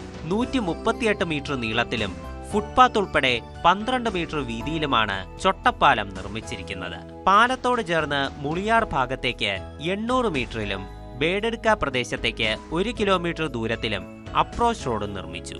ഇത് ബേഡെടുക്ക പഞ്ചായത്ത്, മുളിയാർ പഞ്ചായത്തുകളെ ബന്ധിപ്പിക്കുന്ന പാലം കൂടിയാണ്. ഈ നാട്ടിലെ ഒട്ടനവധി ജനങ്ങൾക്ക് വളരെ ഉപകാരപ്രദമാകുന്ന ഒരു പാലം കൂടിയാണ് ഈ പാലം. കുണ്ടംകുഴി, ദൊഡ്ഡുവയൽ, ബത്തക്കുമ്പിരി, തോണിക്കടവ് അതുപോലുള്ള പ്രദേശങ്ങളിലൊക്കെ ജനങ്ങൾക്ക്, ചൊട്ട എന്നുള്ള പ്രദേശങ്ങളിലൊക്കെയുള്ള ജനങ്ങൾക്ക് വളരെ ഉപകാരപ്രദമാകുന്ന ഒരു പാലം കൂടിയാണ് ഈ പാലം. കാഞ്ഞങ്ങാട് നിന്ന് പെരിയ വഴി മൂന്നാംകട വഴി കുണ്ടംകുഴിയിൽ എത്തിച്ചേർന്നാൽ ഇരിയണ്ണിയിലേക്ക്, ചൊട്ടയിൽ നിന്ന് ഇരിയണ്ണിയിലേക്ക് കയറി കർണാടകയിലേക്ക് മംഗലാപുരം, സുള്ളിയ അതുപോലെ തന്നെ പുത്തൂരൊക്കെ പോകുന്ന വളരെ എളുപ്പമായ വഴി ആണ് ഈ വഴി. ഇതുവരെ മറുകര എത്താനായി ജനങ്ങൾ ആശ്രയിച്ചിരുന്നത് കടത്തുതോണിയായിരുന്നു. ചൊട്ടപ്പാലം കുണ്ടംകുഴിയിൽ നിന്ന് ഇരിയണ്ണിയിലേക്ക് പോകാനുള്ള നമ്മുടെ പയസ്വിനി പുഴയിലെ പാലമാണ്. കുറേ കാലമായി ആ പാലം വേണമെന്ന് ഇരുകരയിലുമുള്ള ജനങ്ങളുടെ ആവശ്യമായിരുന്നു. അതിനുവേണ്ടി ഇൻവെസ്റ്റിഗേഷനൊക്കെ നടത്തി പൂർത്തീകരിച്ച് നേരത്തെ വെച്ചിരുന്നു. കിഫ്ബി ആ പാലം നിർമ്മിക്കുന്നതിന് ആവശ്യമായ 20 കോടി രൂപ അനുവദിക്കുകയും അതിൻ്റെ ഭരണാനുമതി, സാങ്കേതികാനുമതി ഒക്കെ നടന്നതിന് ശേഷം ടെൻഡർ വിളിച്ച് പ്രവൃത്തി പൂർത്തീകരിച്ചിരിക്കുകയുമാണ്. ഇപ്പോൾ പാലം പണി പൂർണ്ണമായും 100% പൂർത്തിയായിട്ടുണ്ട്. ഉദ്ഘാടനത്തിലൂടെ കാത്തിരിക്കുന്നുണ്ട്. വാഹനങ്ങൾ അതുവഴി അങ്ങോട്ടും ഇങ്ങോട്ടും പോകാൻ തുടങ്ങി. ആ പാലം വന്നതോടുകൂടി ബേഡകം പഞ്ചായത്തിലെ ബേഡകം, കുണ്ടംകുഴി, ദൂർബങ്കാല് തുടങ്ങിയ പ്രദേശങ്ങളിലെ ജനങ്ങൾക്ക് മുളിയാർ പഞ്ചായത്തുമായി ബന്ധപ്പെടാൻ വളരെ എളുപ്പമായി. ബേഡെടുക്ക ഗ്രാമപഞ്ചായത്തിലെ കുണ്ടംകുഴി, ചൊട്ട, ദുടുവയൽ, തോണിക്കടവ്, ബത്തക്കുമരി തുടങ്ങി മുളിയാർ ഗ്രാമപഞ്ചായത്തിലെ ഇരിയണ്ണി, മിന്നംകുളം, കുണിയേരി, ബേപ്പ്, പായം, ബോവിക്കാനം തുടങ്ങിയ പ്രദേശങ്ങളിലെ യാത്രക്കാർക്കും ചൊട്ടപ്പാലം ഉപകാരപ്രദമാകും. കൂടാതെ കർണാടകയിലെ മംഗളൂരു, സുള്ളിയ തുടങ്ങിയ പ്രദേശങ്ങളിലേക്കുള്ള യാത്രയിൽ ബേഡെടുക്ക, കാഞ്ഞങ്ങാട് പ്രദേശങ്ങളിൽ നിന്ന് വരുന്നവർക്ക് 10 മുതൽ 17 കിലോമീറ്റർ ദൂരം കുറഞ്ഞും കിട്ടും. പാലത്തിലെത്തിയാൽ പയസ്വിനി പുഴയും ഗ്രാമഭംഗിയും കൈകോർത്ത മലയോര കാഴ്ചകളും യാത്രക്കാർക്കൊപ്പം ആസ്വദിക്കാം. ന്യൂസ് 18 കാസർഗോഡ്. ഇതോടെ രാവിലെ പൂർത്തിയാവുകയാണ്. എല്ലാ പ്രേക്ഷകർക്കും ഒരു നല്ല ദിവസം ആശംസിക്കുന്നു. നമസ്കാരം.